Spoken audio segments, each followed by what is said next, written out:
Um, let's see here. All right, well, welcome everybody out there in internet land. My name is Dr. Ben Bellarato. I'm the laboratory director here at Crow Canyon Archaeological Center, and I'm really excited to bring you this week's webinar entitled Claws of the Jaguar, Representations of Plant Medicine in the Iconography of Formative South America with Dr. Jonathan Dubois.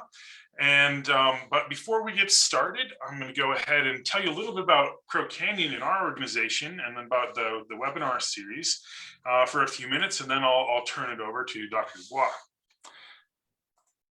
So here at Crow Canyon, our campus is located in southwestern Colorado, just outside of Cortez, Colorado.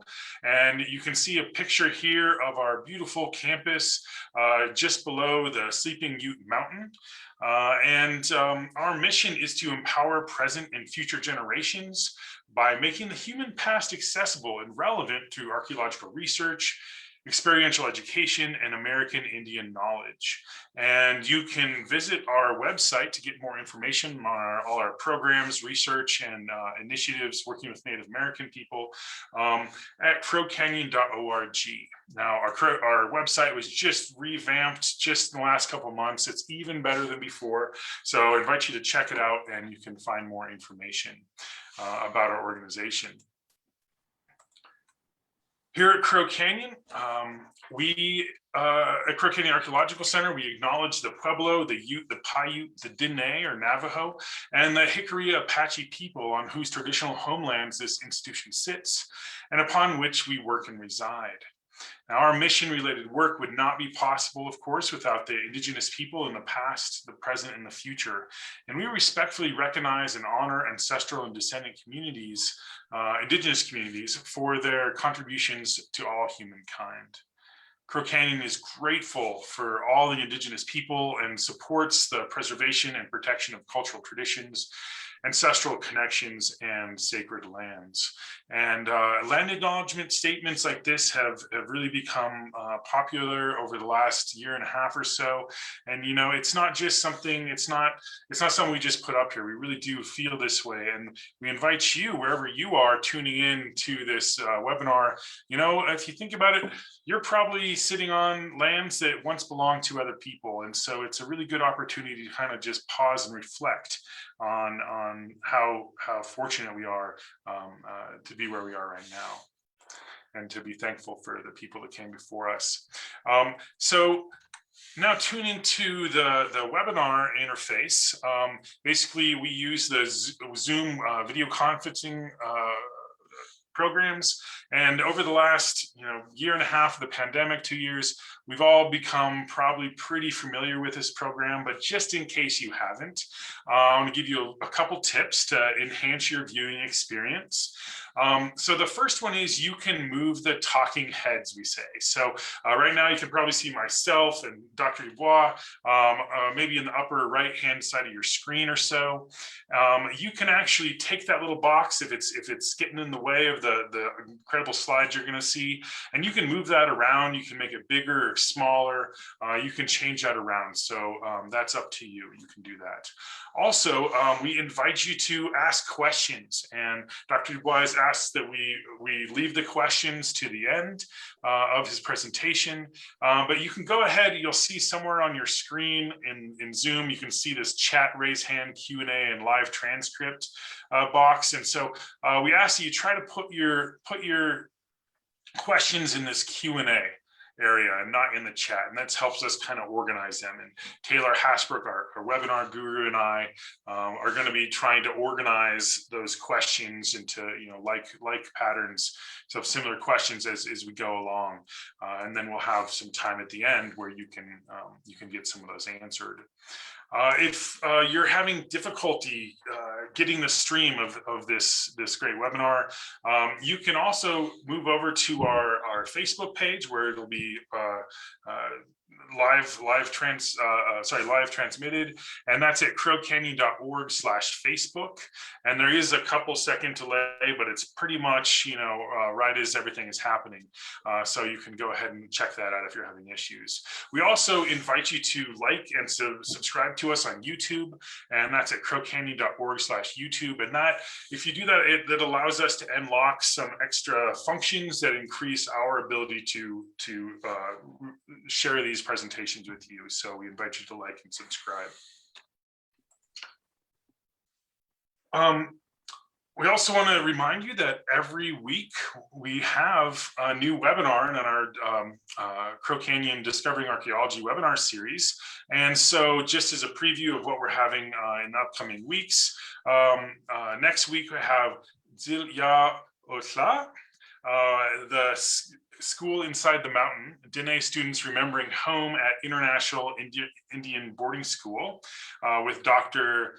Farina King, and that's Thursday, February 10th at 4 p.m. I'm sorry if I butchered that Diné translation. Not my first language, but I definitely try. And then the next week we have the Hisatsunam chapter of the Colorado Archaeological Society presents projectile points, chronology, and the Oshara tradition in the San Luis Valley with Chris Johnston.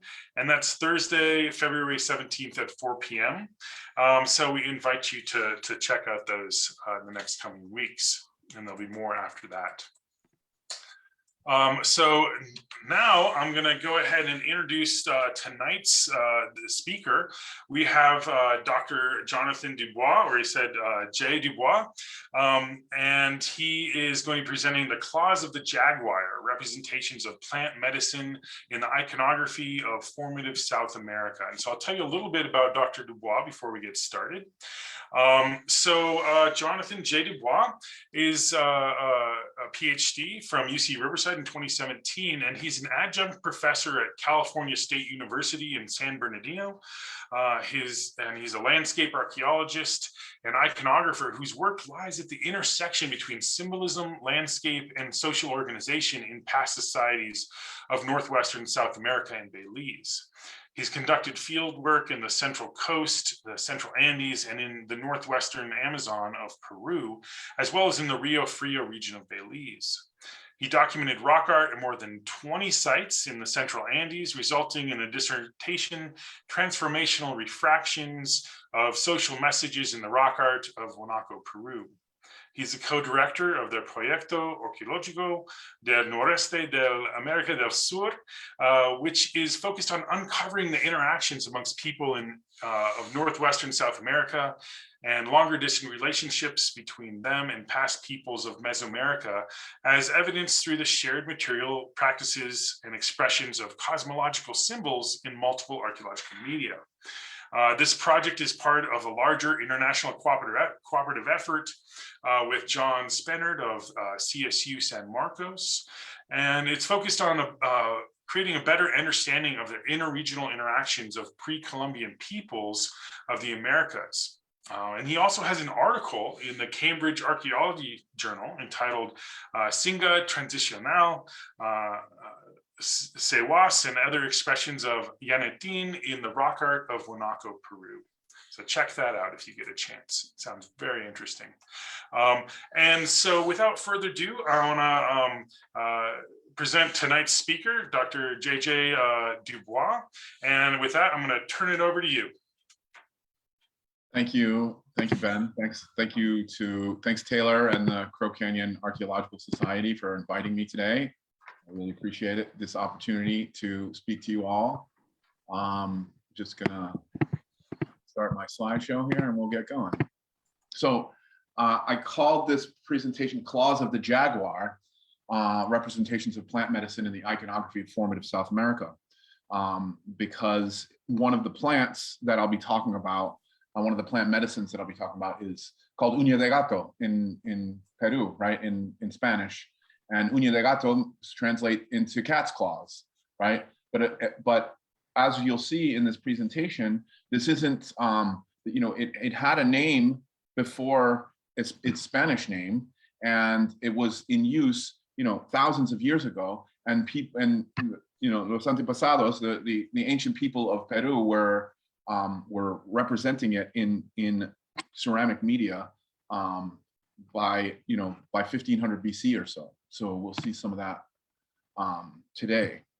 So my interest in intercontinental relations between Mesoamerica and the northwest of South America began in 2018 when it was published that this vessel right here that you're looking at on the screen, which is from the Mayo Chinchipe culture of Santa Ana la Florida in Ecuador,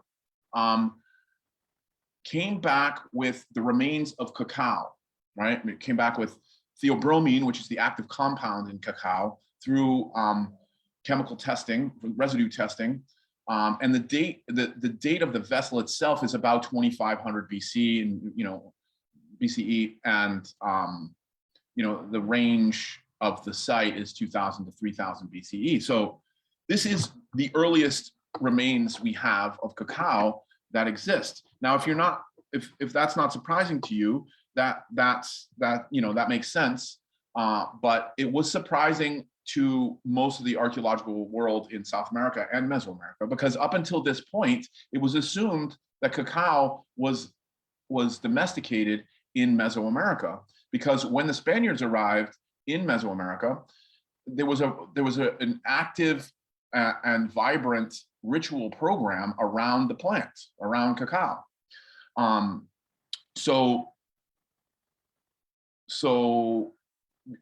there was all kinds of iconography related to cacao. And so archaeologists basically believed that cacao must be from Mesoamerica, because it was actively used there, and it was barely used in South America. There was no iconography around it when the Spaniards arrived. No one was really using it. Didn't have much economic importance in South America, and it was being used as a means of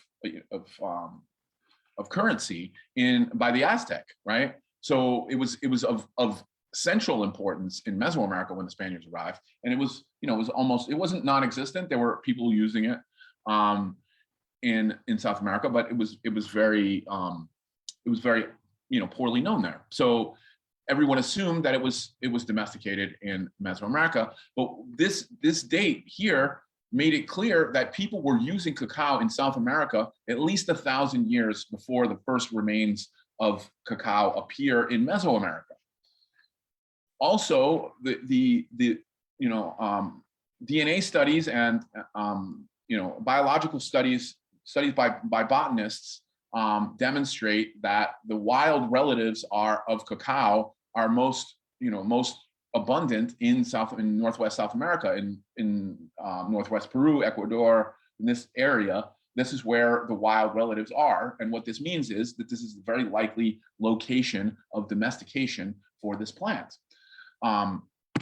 So that got me thinking, right? I'm someone who has my foot in at least two archaeological worlds, right? Mesoamerica and South America, as my bio sort of informed you.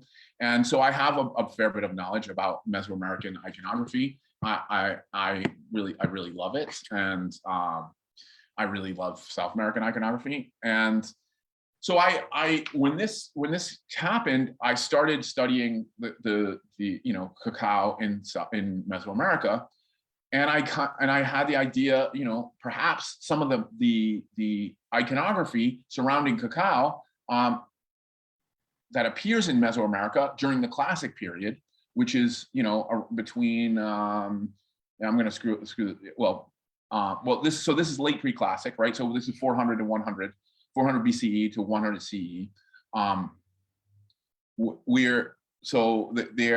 They're using this symbolism. There's a vibrant symbolic program around it. So I wanted to look for this symbolic program in South America. So I use the Mesoamerican, the Mesoamerican iconography for clues as to what to look for in South America. So central to this study was the Berlin vase, right? The Berlin vase, and you're looking at a rollout of it here. This is a cylindrical vase, but the photograph is taken in the round, so it's kind of flattened out so you can see the iconography on it.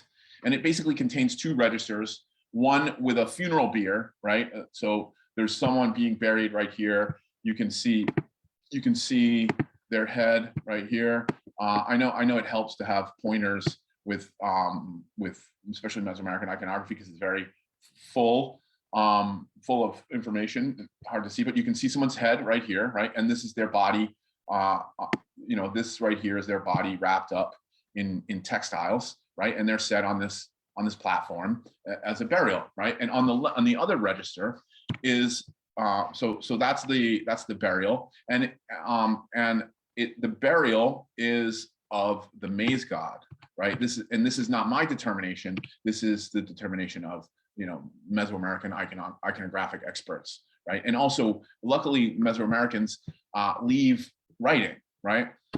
So and I want to draw your attention to two animals right here on the top left of the funeral bier is a monkey, and on the top right is a jaguar, right? So it turns out that these two animals are going to be central to understanding cacao iconography, and we see them in South America as well as Mesoamerica, and I'll get to that in a moment. But so in the other register, there's 3 trees, and that are growing out of the remains of 3 corpses, right? And one of the trees, this one right here, has cacao pods. The central tree has cacao pods growing from it. So it's a cacao tree that's growing from the remains of the maize god. And so the program around cacao in Mesoamerica is that it's the sort of the other world opposite, the lower world opposite to maize, right? So what grows from it, and it grows from cave entrances.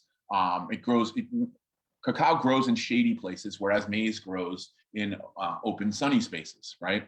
So it's and it has an opposite growing season, etc. So cacao is the sort of opposite of or the complement, I should say, of maize in Mesoamerica. So when I started looking for cacao in South America, and I'm looking iconographically first, but I also want to test these vessels for the vessels that I'm going to be showing you for the remains of cacao. And this is sort of, I'm one of the reasons behind wanting to do these talks that I'm doing is to get funding to test these vessels, because I think it's of vital importance. And again, the study began around cacao, but I later discovered that it's not just cacao. Cacao is not the only plant that people are depicting, and it's not the only plant that's going back and forth between the two places. But I'm getting ahead of myself. So when I started looking for cacao, one surprising thing came very quickly, right? There are pictures of the actual plant of cacao among the moche, which are a culture on the north coast of Peru that go from about 0 to about 600-700 CE, right? So, and on the left you have this scepter, which is found in a burial that would have been used by an elite, by a person at a very high level in moche society, who was buried with this scepter that has a cacao pod at its head. On your right, there's a necklace with cacao pods, in gold. Both of these are in gold. And then in the center, I've shown cacao flowers, right? Because I think one of the confusing things about how cacao is being depicted in South America is that it may be that the cacao flower is being depicted sometimes, and not the pod itself. You'll notice that the pod, when it gets depicted, is the pod itself in reality has rounded ends. And I'm sorry I didn't put a cacao pod in here. I in hindsight I probably should have, but it's it's like a kind of a small football shape, right? But without the points. It's kind of rounded, right? But the plant, the flower, as it grows, is pointed on the ends. And so I think there are depictions of that flower, but we're not going to get too deeply into cacao into the particulars of cacao and moche. I gave a recent talk where I talked just about cacao, and you know, I can give you information about how to access that after. Anyway, so also one of the things that's going on with cacao is with cacao in Mesoamerica is that they're using it. They're not using it for chocolate. They're using it in this beverage, right? That's made from there's two main different beverages. One that's made from this cacao seed, which is what we make chocolate from, and another which is made from the pulp. The pulp itself. Now, I've been in the field, and I've been present at cacao harvest. Don't miss it if you ever get the opportunity, because it's delicious. The pulp around the cacao is this really delicious, sweet, sticky substance, which very quickly starts to ferment and leak fluid. And the fluid is just like, the juice is out of this world. And I'm also working with people to try to import this, but it's complicated because it ferments so quickly. At any rate, what the ancient people are doing is foaming the cacao, the pulp of the cacao, right? The juice from the pulp of the cacao. They're fermenting it and then foaming it. And the foam is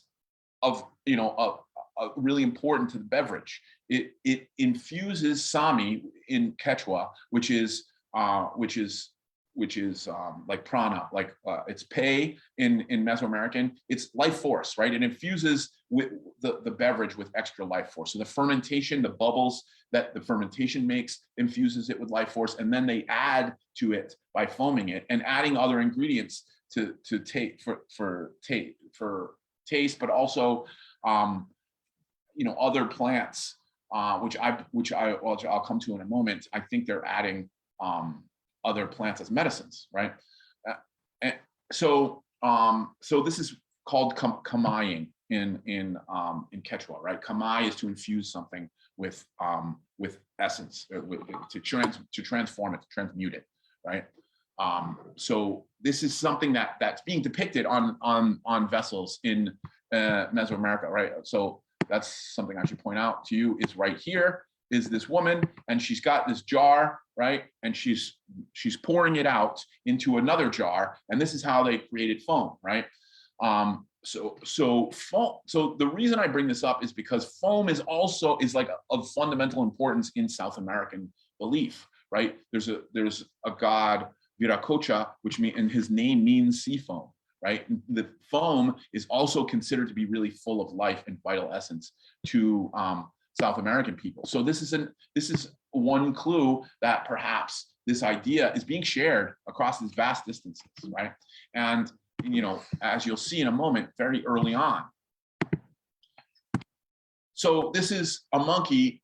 This is from Dreas and Greenhill's book, Chocolate Pathway to the Gods. This is the cover, right? I include it because you see one of them animals that's associated with cacao in Mesoamerica is the monkey, right?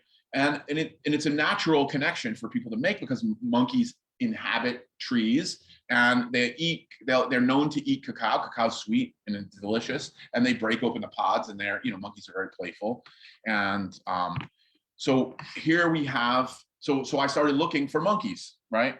And here we have from the Cupizniki culture on the north coast of Peru, which is 1500 to 500 BCE. We have multiple examples of monkeys. We have several of them. I've only included two here. One is from, I think both are from the Metropolitan Museum of Art collection, both of these particular vessels, but there's, in other collections, there are monkeys as well. You can see this one on the top here has some kind of inscription on it. This is really interesting because we see inscriptions on Cupizniki vessels with these symbols. There's no known written language in South America, but I think these symbols are there's some form of communication clearly, but perhaps something close to writing, which eventually got stopped being used. But at any rate, monkeys are associated with cacao in Mesoamerica, and monkeys appear all over the place in northwestern South America at this moment. So what I'd really like to do is test some of these monkey vessels that are in collections in South America, that are in museum collections, for the residue of theobromine to see if there was indeed cacao in these vessels, right? Because this is also what's happening in Mesoamerica, is that, you know, these vessels that we find, like the ones that, you know, like the one that I showed a moment ago with the woman pouring cacao out, right? These vessels were given away in ceremonies that celebrated the people, often named the people in Maya script on the vessel, right? So these vessels are being used as in a ceremony, in a celebration, and then given as gifts at the celebration, right? So why wouldn't they be doing this also in South America? And of course, what would have been in this cup would have been cacao beverage, and so, you know, perhaps these vessels are also holding cacao beverages, right? Here's a vessel from the Hama culture in coastal Ecuador, 300 to 1500, 300 BCE to 1500 CE, and here you see the monkey is wearing a cacao pod on his head, like it was like a helmet. Right, so there's a bit of anthropomorphization going with this monkey, right? He's got his ears pierced. He's got a necklace around, indicating he's got some high status. He's representing something of high status, and he has a cacao pod in a position that looks like a helmet, right? And of course, this is very typical of monkeys, right? To have this playful, you know, to have this playful aspect, and it's really interesting that the cacao pod is on the head here. I really would love to test this vessel. And monkeys are not, you know, monkeys go back. Monkeys are being depicted in some of the earliest vessels that exist in Northwest South America, right? This is Valdivia stone vessel from coastal Ecuador. Valdivia's dates are 4000 BCE to 1500 BCE. So it would be amazing if we could find the residues in some of these vessels. Jaguars are also associated with cacao, as I said a moment ago, earlier, and they bring this very strong embodied presence to the plant and to the mythology around the plant, right? They are the guardians of cacao, and the Mesoamericans are depicting them as the guardians of cacao groves, right? They have these little these like sort of pennants that are, you know, stuck in the ground in cacao groves in South America. I mean, in Mesoamerica.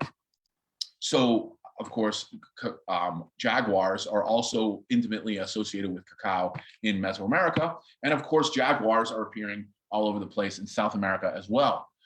Here's one of my favorite vessels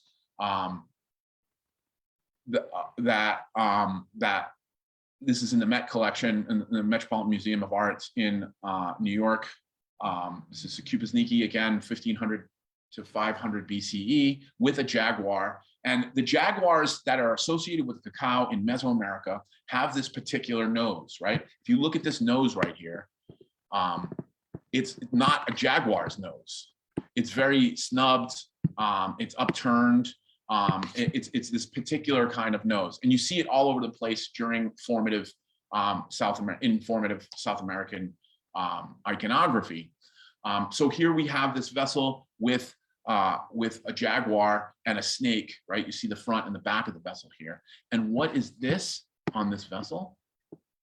It is the San Pedro cactus, right?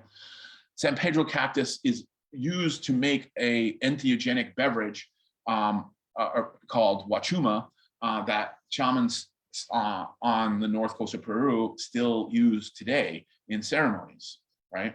So does this vessel have cacao? Does it have huachuma? Maybe it has both. I would really love to find out. I would really love to test this vessel, and if I were to test this vessel, I would test it specifically for theobromine and for the active compound in huachuma, which is of course mescaline, right? So one of the things that's going on in South America that we know is happening during this formative period is people are getting together at the Trevine site in the central Andes, and consuming this plant, right? Which is called Echinopsis pachanoi, which again, local people call wachuma. This is what it looks like in reality, but you see it all over South American iconography. And here you see it in not only depicted in this step motif, which represents a mountain, right? But also in association with a jaguar, right? So, one of the things I started to think when I was doing this study on cacao is perhaps this is part of a larger practice, not just using cacao, not just using fermented cacao beverages, but using plant medicine in general, right? And so I started to look at various depictions of plants that exist in South America, and the relationship with what's going on in Mesoamerica as well. So this is a tenon head. It's made of stone from the Chavín de Huántar site, which is in the Central Andes. This site was occupied from around 200 to around 800 BCE. And there's a lot of tenon heads associated with the site, and they have various stages of a human transforming into a jaguar, and in the process, the human nose is dripping with snot, right? And they're depicting the snot in stone, right? And that snot is associated with a particular entheogen, which is not San Pedro, which is not wachuma, right? However, they're also depicting wachuma. There's multiple examples of carvings of San Pedro cacti, including this tenon head has San Pedro cacti sort of over his eyes, right? As you see in this picture. So what's causing the mucus to come out of the nose of these heads, and presumably the people, and we know the people who were occupying the site, and I'll tell you why in a minute, is a substance called vilca. And vilca comes from the Anthenanthera colubrina plant, right? So this plant produces these distinctive pods right here. You're looking at, so this figure is wearing the pods as an earring, and he's also in his left hand is holding onto a plant with the pods dangling from it and growing from it. And that plant has been identified again as Anthenanthera colubrina, and it produces a powder which is snorted, a snuff called vilca, right? And so vilca is a plant medicine that's being used, and again, and here we see it associated with a jaguar, right? Well, we don't. The plant is not depicted on the jaguar, but what this jaguar is a mortar, right?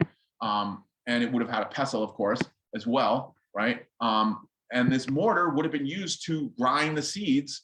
And these snuff spoons, which we're seeing on the left here, are in Chavín style. They're found at the Chavín de Huántar site, and they're found at sites that are associated with it and occupy the same time period, right? So certainly people are using vilca as plant medicine at this time and at this site, right? So, but plant medicines, so I started this talk talking about cacao, and plant medicines aren't just about, psychedelic experiences, right? Certainly these are important, but remember the context of how this is being used by these ancient people. It was not to get high. It was not to party. I mean, they may have done it in celebrations, right? But it was medicine. It was medicine, and it's used as medicine today by traditional peoples to, take in lessons from the plants.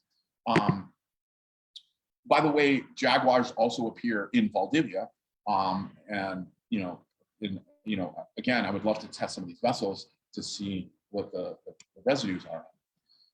Hupezniki is also using, it seems like this is the only example I know of this plant appearing, right? Of mushrooms appearing on a vessel, but perhaps this is Psilocybe jungensis, which grows wild in South America. So why wouldn't they be using whatever plants come to hand? But again, as I said, plant medicine isn't just about a psychedelic experience. It's about medicine. It's about changing a person's state of mind, a person's state of being, a person's state of health, right? It's about coming to wholeness. It's about becoming better if one is sick, right? Whether that sickness be physical or mental, right? So I started looking for other plants besides just psychedelics, and especially plant medicine associated plants. And in the Museo collection, Museo is a museum in Lima where they have thousands of vessels from the Moche Valley and the other valleys on the north coast of Peru. And I came across this vessel, and they interpreted this iconography as cat's claw, as uña de gato, right? Uña de gato, again, meaning cat's claw. And of course, in a Cupid's context, what cat's claw would this be, right? And you can see these spots, these diamond-shaped spots on the right-hand side of the vessel here. And then you see this vine with spikes growing on it that are, you can see why the plant got its name, cat's claw, because they look exactly like, the claws of a cat. The thorns look exactly like the claws of a cat. So, so I would really love to test this vessel to see if it's got the remains of uña de gato. I'm not sure exactly what chemical compound that I would test. There's a couple of active chemical compounds. Perhaps we could test for multiple, but of course, the more compounds you're testing for, the more expensive the tests get. So what's going on here is there's a whole larger context of the use of plant medicine being represented on these vessels that I believe, and evidence would suggest, were being used to hold the liquids, the medicines that they're depicting on the outside, right? It's a pretty straightforward connection. Here are a couple of other plant-based vessels from the Chorrera culture, which is also from coastal Ecuador. This culture dates from 1200 to 100 BCE. The plant on the right is a guanabana, which is used as a fruit, but also has some medicinal qualities, some qualities that are used by plant medicine, by shamans today. And the vessel on the left has been interpreted as cacao by the archaeologists that excavated, or it's actually not excavated, by the museum itself. Because of course, most of these vessels were not excavated, they were looted. And again, all the more reason to test them for plant remains, because they will produce, if in this way they might produce some valuable information, rather than just sort of being taken out of context, robbed from their original the original ancestors with whom they were buried, right? So the vessel on the left doesn't look to the eye much like a cacao pod, unless you consider that there's multiple species of cacao, and one of them, which is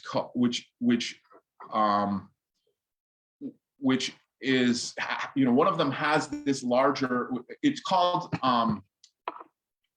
it's balanche in Maya, right? Or balamte, right?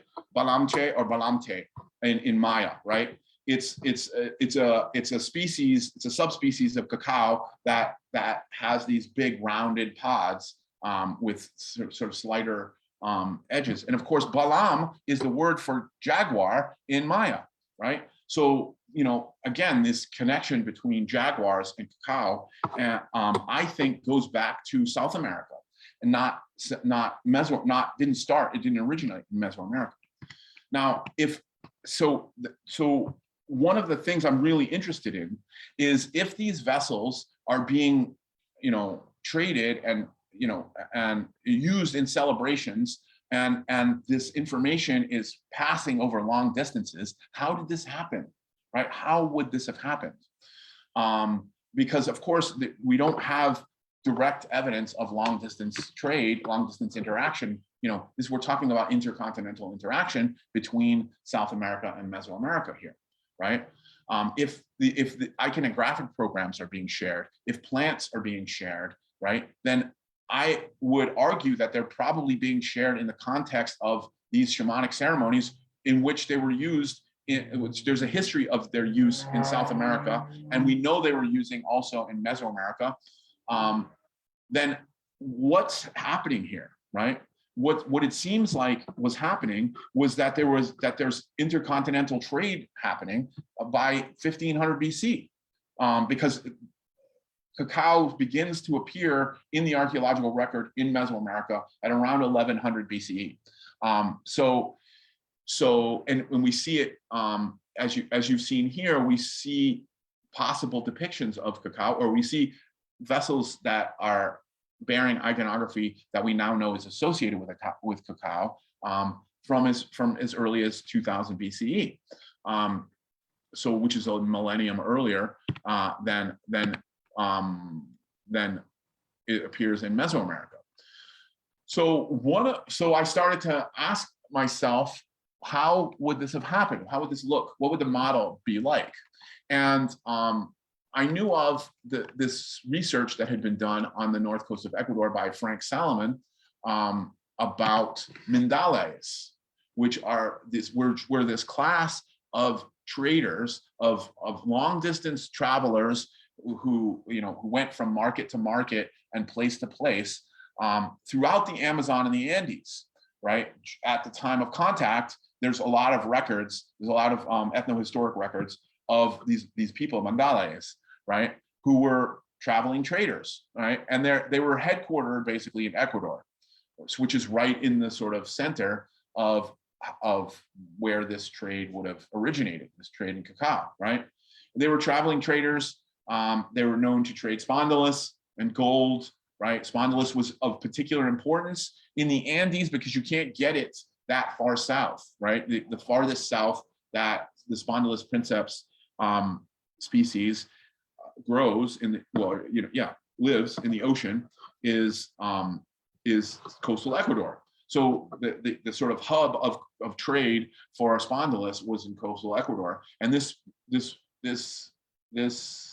shell had important economic and ritual use in all of the Andes and most of South America.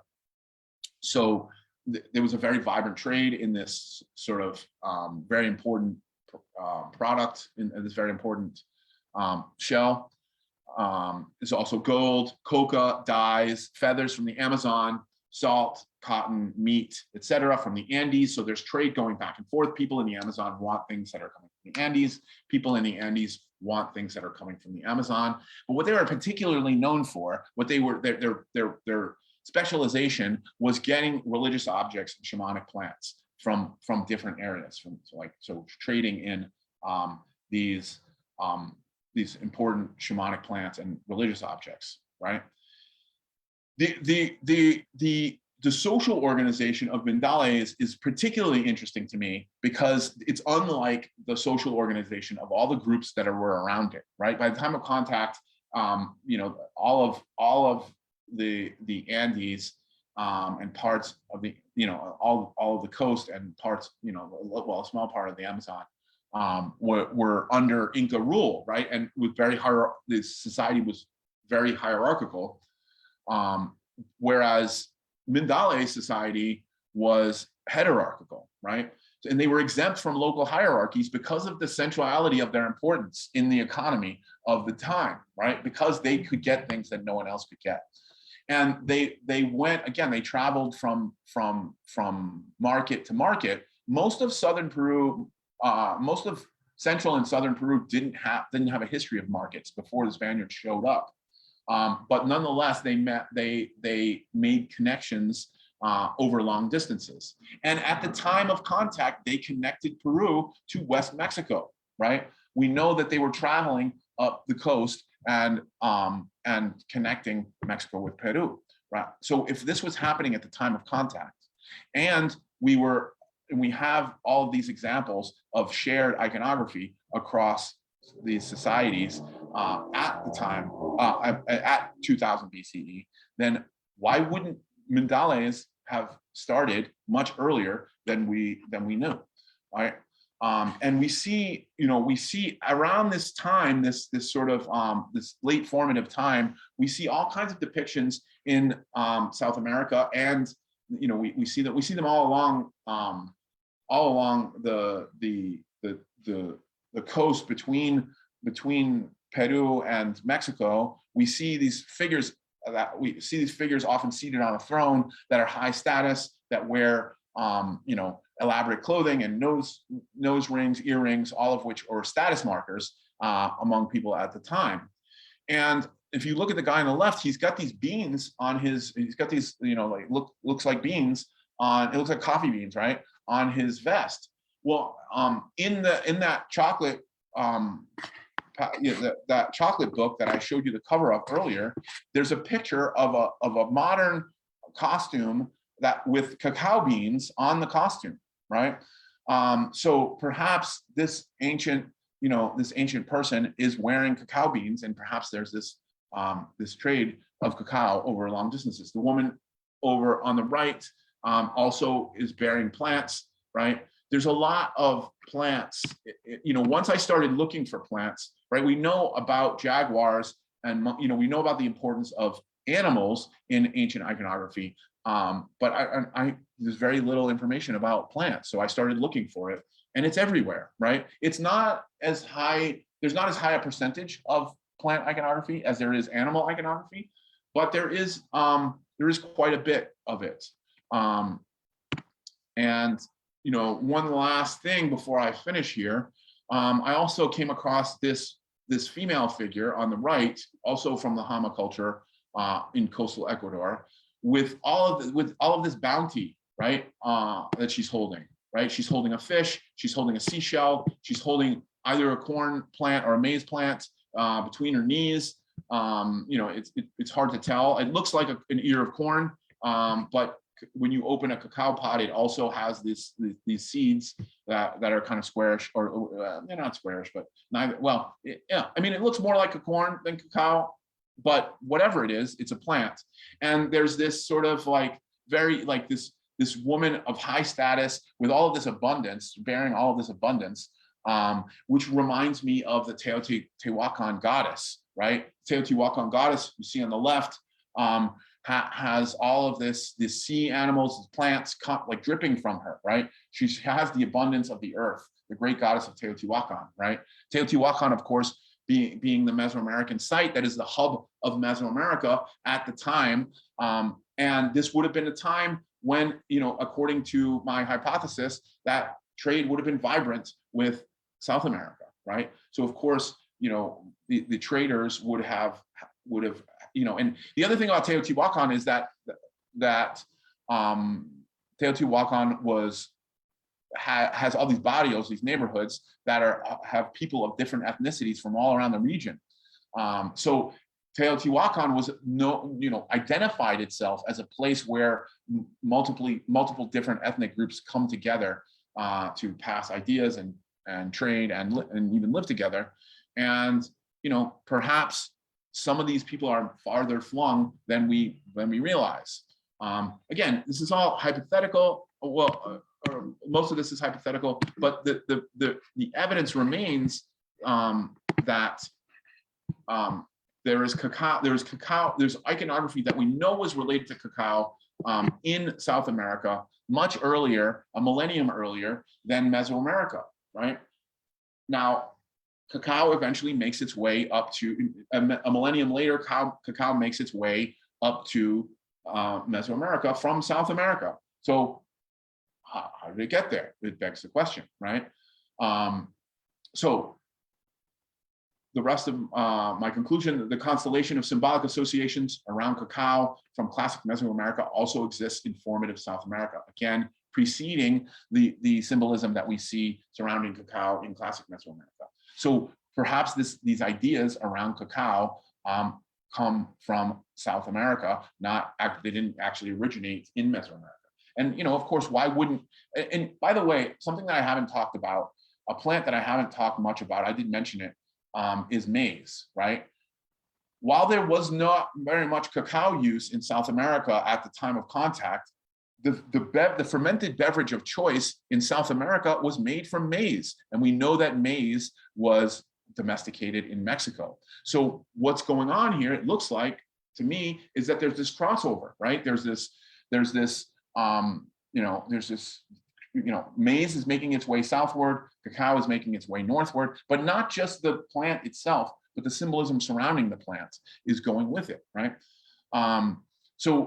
And also, once I widen my scope beyond cacao, I started to see this as part of a larger, the context of this is part of a larger practice of honoring and connecting with plant medicine, right? So, and something I didn't mention early in the talk and probably should have, is that one of the things that's being added into these cacao beverages in Mesoamerica is entheogens, right? So there, some of these beverages, not always, but sometimes, right? So some of these beverages are being used for more, they're being made more potent, so to speak, than just, mildly alcoholic, because of course fermented beverages are at least mildly alcoholic. So this is part, so we think of beer and mescaline in very separate categories, but that I don't think that was the case among ancient peoples of the Americas. I think the context in which these are used is medicine, right? So of course, if they're honoring cacao in iconography and they're honoring entheogens in iconography, why wouldn't they also be honoring other plant medicines, which uña de gato, again, I might have mentioned, it is used to treat rheumatoid arthritis. It's used for stomach problems, right, by modern shamans, and people buy it in the West as well. It's very useful plant, especially for arthritis, right? It has very kind of immediate effects if you make a tea from the bark of cat's claw, uña de gato. So of course, these plants would have been seen as medicinal and would have been understood in that larger context. So if cacao was perhaps being traded across long distances, then why wouldn't cat's claw and other medicinal plants be being traded as well? And we see this plant medicine symbolism pretty much across the board.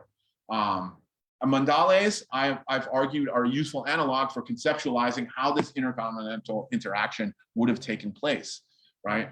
And the most important thing, I think, is that we need to test these vessels for plant residues, because as of now, this is just a hypothesis, intriguing as it might be, but perhaps if we find the residues of these plants and it comes out of the realm, then perhaps we can prove this hypothesis. And I think this is vital, not just to show that these plants are being used in these vessels, that is useful information, but it also demonstrates that ancient Native American peoples are capable of far more than they're given credit for. Consistently, we find that they're doing much more than Westerners ever appreciated. We really need to understand this, contextualize this, to give them the credit they're due, but also to better understand ourselves as humans, right? We think that our magic comes from our technology, but in fact, we're capable of far more than we know, and perhaps the technological level that we're at is restraining us rather than enhancing us. Well, I'm probably doing both, right? Anyway, thank you very much for your time and your patience, and I also want to thank all of the ancestors who created the vessels and whose graves the vessels came from, that we talked about in this vessel. Of course, we don't know who they are in particular, but it's worth remembering. It's definitely, they deserve to be honored. Yeah, thank you, Crow Canyon, for inviting me to speak. Great. Great. Well, thank you so much, JJ. This is really, really interesting. So yeah, we have a slew of questions that have come in, and I'll ask a couple, and then I'll try to also coordinate the ones that are related, but we'll see how that goes, because they're kind of all over the place. Lots of interesting things. Great. So one question that came up a couple times is about, you talked about how you'd like to test the residues in these vessels. And just for our audience, maybe you can explain, what does it take to get permission to do that in these places? How would you go about that briefly? Okay, so each individual country has its own process, right? So there are vessels that I talked about that are from Peru, and there are vessels that are talked about from Ecuador. And I would go to in Peru, I would go to the INC, the Instituto Nacional de la Cultura, right? The National Cultural Institute, and apply for the permission to test these vessels. I also would need to get the permission from the museums who house the collections. And the process that's used is high speed spectrum chromatography, right? So basically, it produces a color line and the compound that we're looking for falls into a particular color point on the color spectrum.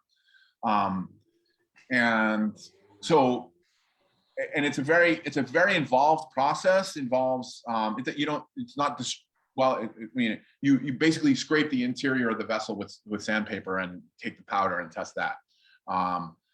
So yes, it would have to be done with the permission of the Peruvian government, the Ecuadorian government, the permission of all the museums involved, et cetera. And it's been done successfully a number of times by a colleague of mine, Terry Powis, from Kennesaw State University in Kentucky, and he is my sort of advisor for the chemical testing. So should I get to do it, we definitely have the technique down. But again, it involves a lot of permission, and it also involves funding, which I'm looking for. No, that's great. Yeah. No, that's really interesting to hear. That's obviously a process that not a lot of people hear about. We hear in the headlines that so-and-so found this, in the Southwest here. A lady named Patricia Crown found cacao in some of our cylinder vessels. Yes. I know Patricia Crown's work. Yes. Right. But yeah, you don't hear a lot about the process of how it happens. It's very involved. But that's interesting. So kind of along those lines, then, are there other plants in Mesoamerica or South America that have theobromide that might either confuse the issue or cover it up? Do you know of? In the Southwest, we don't have any, as far as I know, that have that. But so if you find it, it's a clear signature. But in where you're working, are there other plants that might have theobromine? So theobromine is the active compound in cacao related plants. There are the only difference really between Mesoamerica as far as theobromine goes and South America is that there are more cacao related wild plants in South America than there are in Mesoamerica. But for my money, if they're using a cacao variant, they're using cacao, right? I mean, to some degree, right? I mean, and they may be like this,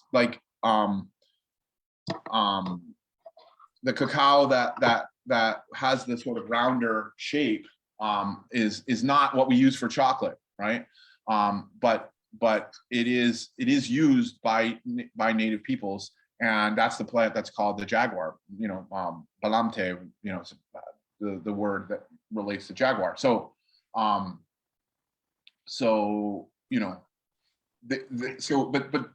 only theobromine would only be in cacao or like one of the wild variants of cacao. So I would feel pretty secure that it would be at least cacao related, right? Gotcha. No, and then and I don't want to belabor this process, but there was just a bunch of questions about it. Yeah, that's great. But if the museum, let's say, had washed the vessels, does that destroy that, or is it locked in to the vessel interior of the vessel? So you'd have to kind of, like you said, scrape away some of the interior to get at it, or It's a great question. easily washed. Yeah, it's a great question. Yeah. So, I mean, obviously we'd be better if it wasn't washed. You would get a more secure result. But all like, or I don't know about all, but most of the vessels that were tested in Mesoamerica were from museum collections that have been washed. Not all of them, that some of them are from archaeological context. Of course, every time I've been in an archaeological dig, we certainly washed out the potsherds. I never got a complete pot in an excavation myself. I don't know if you have, but you know, we always wash the potsherds. But what the process again, it rubs some of the interior of the vessel off. So the compound would have, you know, sort of mixed with the clay, the top layers of the clay, and isn't necessarily entirely washed away. So there is definitely the possibility of finding it. Oh, good to know. Good to know. So yeah, that lesson to all those folks excavating or working with museum collections: think about these things before you just go, you know, washing the dishes. Right. I mean, a lot of the vessels too that we're looking at were reconstructed to some degree. Like they're not necessarily found whole, right? They're put back together by museums for displays and things like that. So there are complications, and there could definitely be negative results.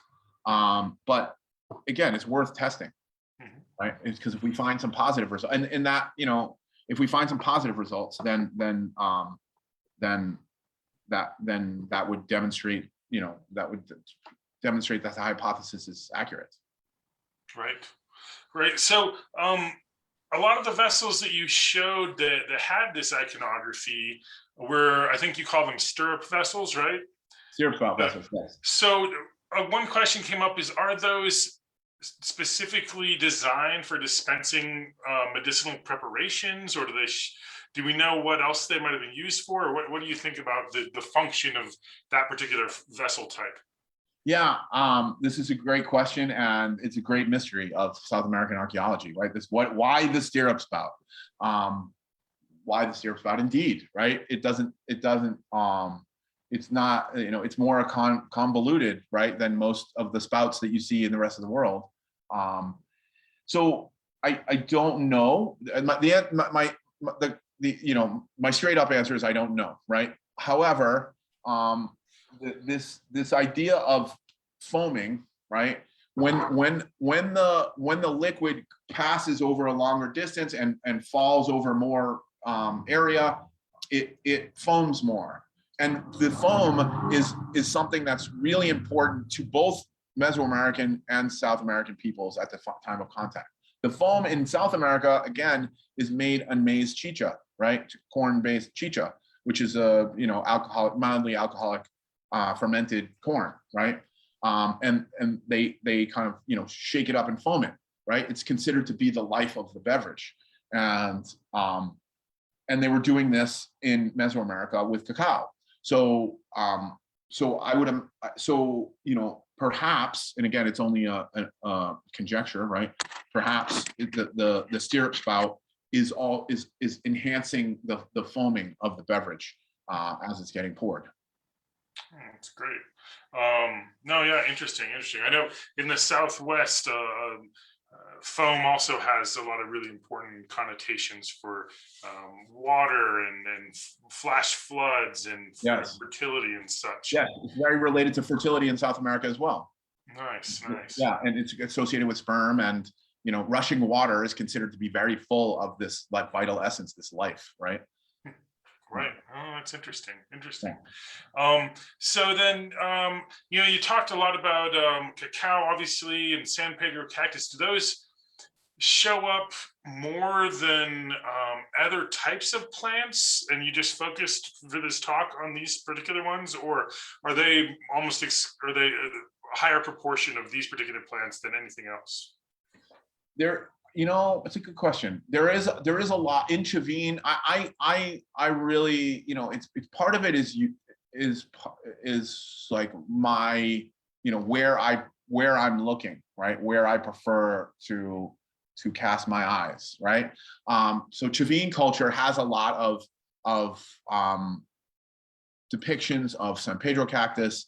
And then more recently we found this Anadanthera colubrina depictions, and there's much ado about the hallucinogen use at Chavin de Wantar, and there are several sites that are associated with the Chavin culture outside of the Chavin de Wantar site.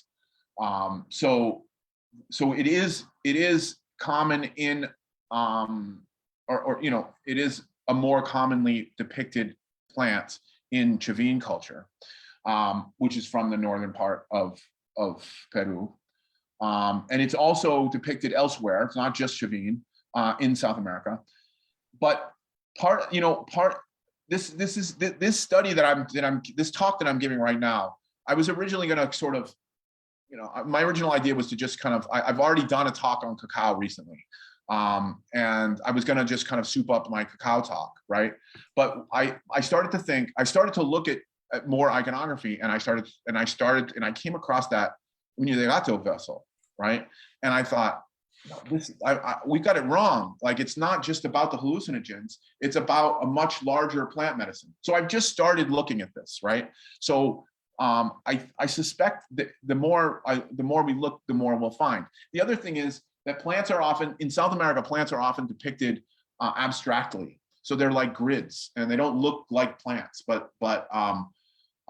so it's hard to, sort of nail down, all right, maybe this is a plant, but what plant is it? I have no idea, right? The Uña de Gato is kind of a score because it looks like a thorn, right? And it looks like a vine going along the vessel.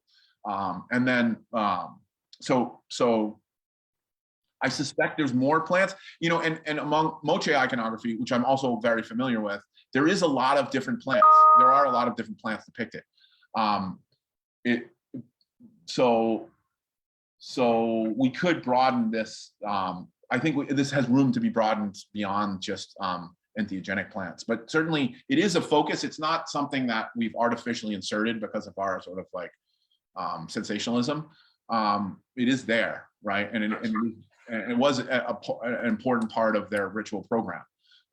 But as I'm beginning to discover, and I shared with you here, I think it's more than just, plant medicine is about more than just, entheogenic plants. Right. Right. Yeah. No. That's that's what I was just trying to get. What the questions you ask, determine the path of your research, and I was trying to flesh that out a little bit. Yeah. But yeah. So then, with this iconography of cacao, I know myself, I'm not as familiar with South American archaeology and even geography as I'd like to be. But so how far south does this iconography go, do you think? Or how far have you seen it so far anyway? You mean the cacao related iconography? Yeah. It's a great question. And I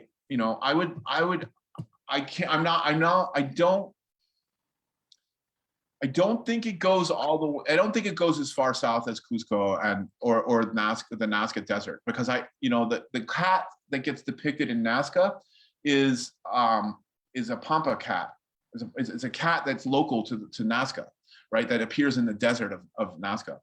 Pumas are depicted, and jaguars are depicted in a big swath of the Andes, and actually they were important to the Incas, right? And they're important to cultures that are previous to the Incas in the south. So perhaps they are going. I mean, why wouldn't they be? Now that I think of it, no, it's a great question. Why wouldn't they be, right? But so with Nazca culture, which is contemporary with Moche, which isn't quite formative, it's more like 0 to 800 CE. It's a localized cat, right? But in the mountains above Nazca, there are a lot of jaguars and pumas. So perhaps this iconography is more widespread than we know. Although is the cacao use spread? Again, all of this has to be tested. We don't know. It's all speculation at this point. That's why I really strongly feel that we should test these vessels for residues, so that this gets out of the speculation stage and get into the the testing phase. Right. Yeah, well, and that's, you have to start somewhere, right? Form hypothesis and do the research, and then move to the next step, and Yeah. see if it's right. No, that's great. So there's a question about I think you pronounce it Mindales, the traders. Yes. Yes.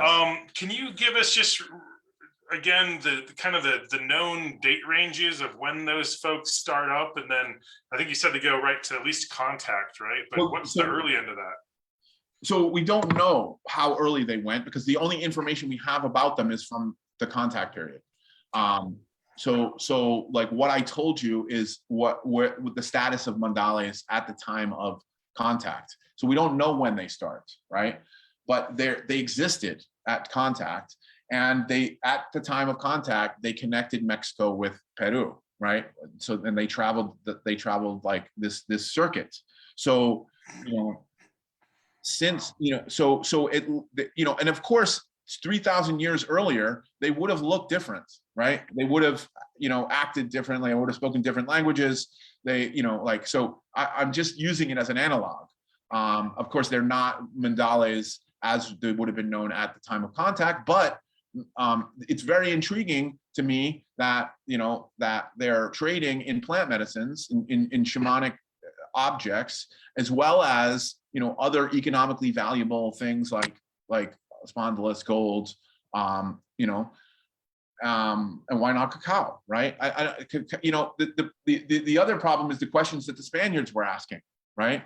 Because we get all this information from the contact period, from ethnohistory, right? But if the Spanish didn't ask the question, then the information doesn't appear in their documents, right? And so, and they weren't necessarily interested in a scientific way, right? They had very specific interests. Show us the gold. Yeah, show us the gold. Exactly. Oh, interesting. Yeah, up in the Southwest here, and well, at least via our presumed connections with northern Mexico and central Mexico, there's a lot of discussions of the Pochtecas, the traders, and so I was the question was kind of related to that, and if they were similar or not. But it sounds like there's just not enough information at this point to fully connect that anyway. Right. Up until now, it was assumed that that we don't have a lot of archaeological record of markets in South America. So it is just assumed that there wasn't this kind of trade going on. But, just because it's markets from sort of Ecuador north doesn't mean that they weren't trading farther south. It's just that there's no archaeological trace of a market, but why aren't they going to the village head or whoever it is that they're trading with, right? In different, important centers. Interesting. Yeah.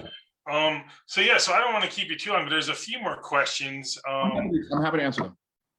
Okay, great. So let's see here. You showed a vessel, or that mortar that with the Jaguar from Chavin. Yeah. And this person noticed that there's crosses on that. And we were wondering if you could, that vessel there, if you could maybe talk about that. And I was also noticing that there's these little flower things with the crosses on them. Do you know what those things might be in reference to?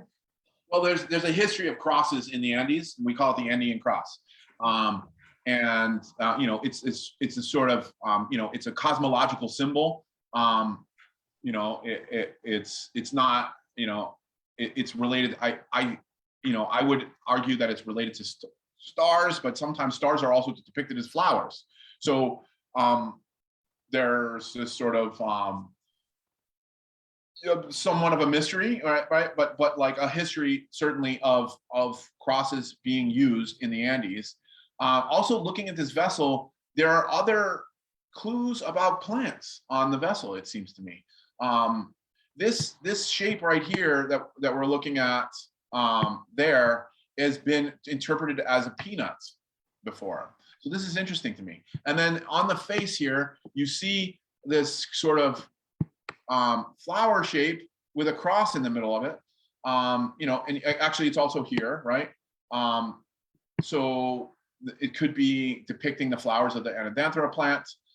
It could be depicting the flowers of another plant.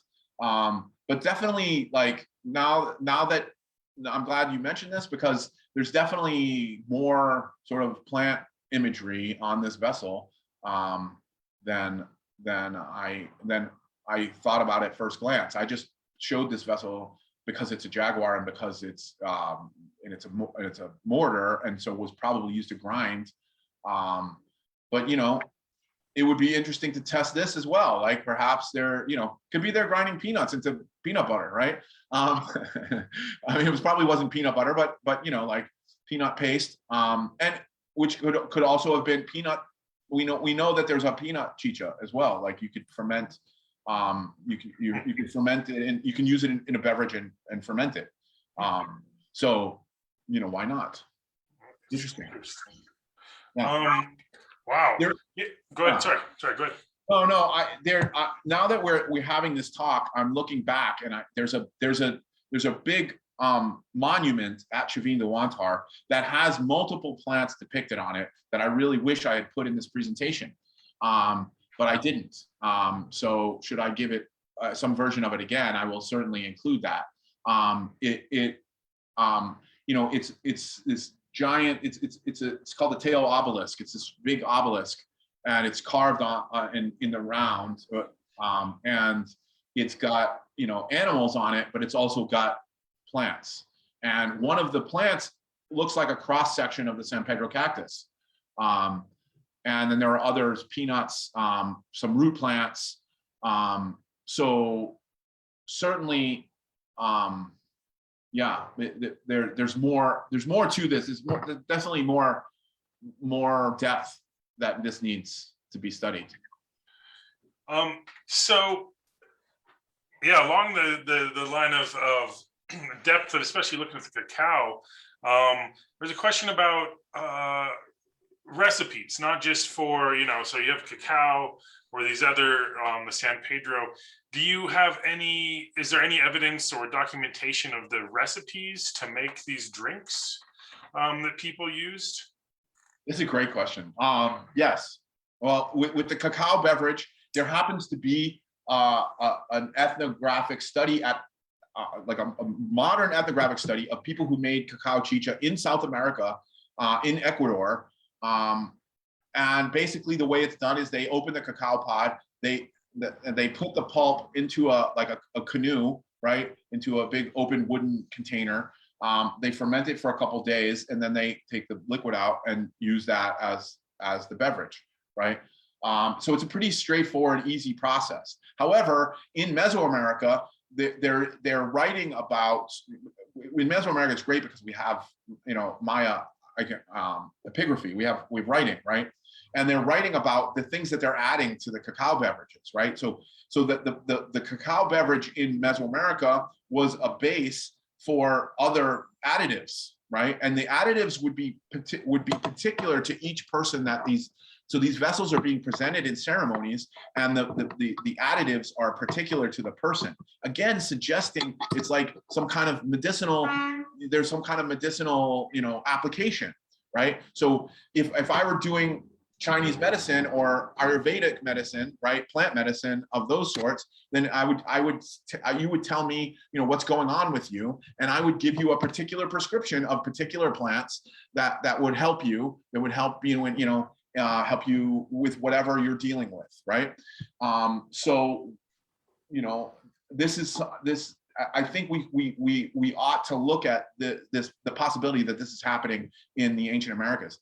I think it's I feel like it's very likely, but I don't have any evidence to support it yet. Interesting, very interesting. Wow. Let's see here. So there's just a couple more questions, but let me just make sure I'm not doubling up here.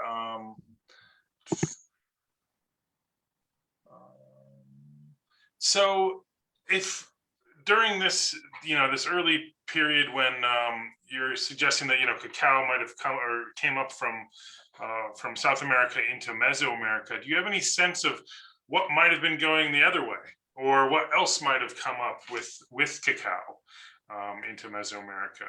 How that just the question about that exchange. Right. Yeah. there's not, so gold is being smithed much earlier on the north coast of South America than it is in Mexico. So that's a good candidate there. Spondylus is found all along the coast between Ecuador and Mexico, but the Spondylus princeps, which is the most highly valued in South America, I'm not sure in Mesoamerica, is localized, you know, sort of on the northwest in northwestern South America. So that's a possibility as well. And then, of course, you know, there's all kinds of economically valuable things that are coming, you know, and who knows, you know, the trade in Amazonian plants, in Amazonian birds, and animal products, in salt, right? All of that, you know, those are all products that could come from South America, that you might find also in Mesoamerica, but why not, you know, like, you know, this kind of exotic bird that you find in the Amazon that you don't find in Mexico, and, you know, quetzal feathers that you don't find in South America going southward. And, you know, again, we haven't really looked for this yet, right? So it would be really interesting. You know, there's a number of different avenues I'd like to study this on. I'm really focusing on the plant residues with this at this point, because it will test this hypothesis, but also because it's fairly economically viable, right? It's not super expensive to test these vessels. Yeah, and there's a lot of bang for your buck, so to speak. Yeah, it's a lot of bang for your buck, exactly. So then, I guess one final question is, you know, so are indigenous people still making any type of cacao beverage, or to this day that you know of, or is this, you know, something that doesn't occur anymore? Do you have any sense of that? So, the ethnography from which the Ecuadorian ethnography that we get, the how they made the cacao beverage, the fermented cacao beverage, is from the 60s. There is not any more recent evidence of that to my knowledge.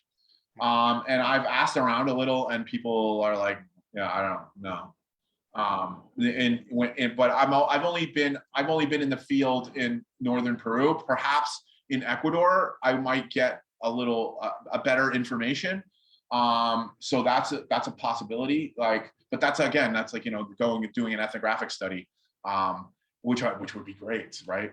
If I had infinite time, then I would do, you know, ethnobotany and you know, test all these vessels and you know, trace you know, how different things are traveling along the coast and into Belize, into Mexico, right?